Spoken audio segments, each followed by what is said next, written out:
このボルトがなかなか手強かったです。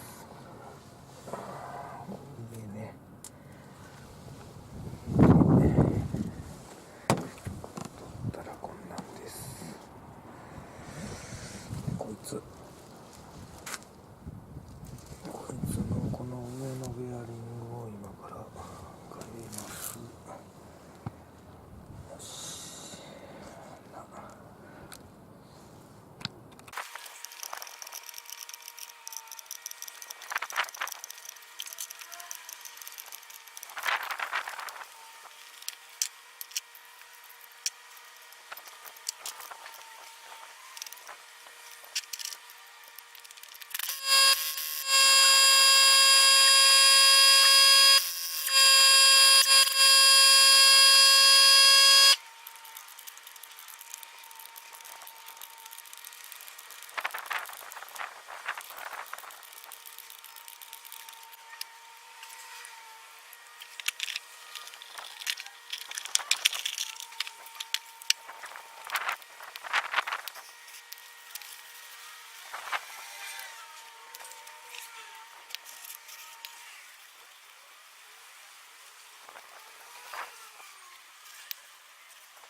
で変わったんこんなんそれ見せてへんよね。これクスコです。今はもうこのタイプ売ってないと思うんやけどね。自分のはアッパーが純正併用やったから純正のスラストベアリング変えました。